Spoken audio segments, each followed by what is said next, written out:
আড়াই ঘন্টায় শেষ মৎস্য ও প্রাণী সম্পদ মন্ত্রণালয়ের মাছ, মাংস, দুধ ও ডিম বিক্রি। রাজধানীর খামারবাড়ি পয়েন্টে সকাল 10টায় শুরু হয়ে বিক্রি কার্যক্রম শেষ হয়ে যায় দুপুর 12:30টায়।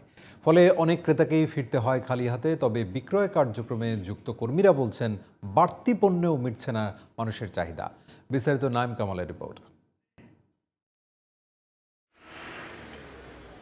রাজধানীর 25 স্থানে ন্যায্য দামে মাছ, মাংস, ডিম ও দুধ বিক্রি করছে মৎস্য ও প্রাণী সম্পদ মন্ত্রণালয়।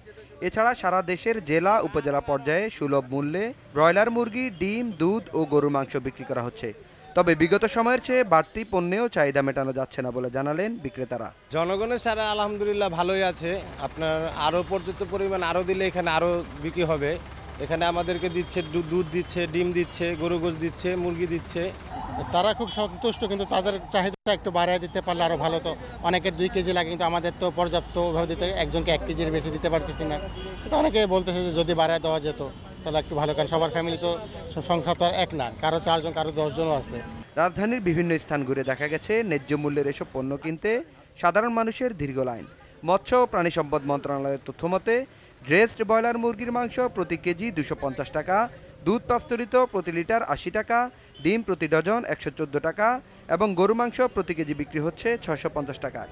এমন দাম আর মানে ক্রেতারা জানালেন স্বস্তির কথা। আমি কখনো নেইনি, আজকে ফার্স্ট মুরগির মাংসটা নিলাম। গরু মাংস আমি নেই। আমার কলিগরা বললো মুরগির মাংসটা ভালো, গরু মাংসর আইডিয়া আমার নাই। বাজারের তুলনায় এখানে একটু দাম কম আছে আর মান ভালো, কোনো বাধ্যতামূলক কোনো জিনিস নেওয়া হয় না আর দেওয়া হয় না। বাজারে তো ডিম প্রতি পিস 12 টাকা করে, এখানে 9 টাকা 50 পয়সা করে। আর দুধ বাজারে তো 100 টাকা লিটার, আর এখানে 80 টাকা লিটার। গরু মাংস বাজারে 750 টাকা, এখানে 650 টাকা। তবে মাংসের মান নিয়ে অভিযোগ রয়েছে দু একজনের।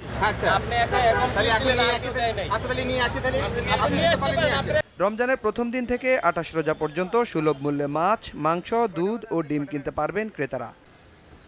Naim Kamal, GTV news, Dhaka.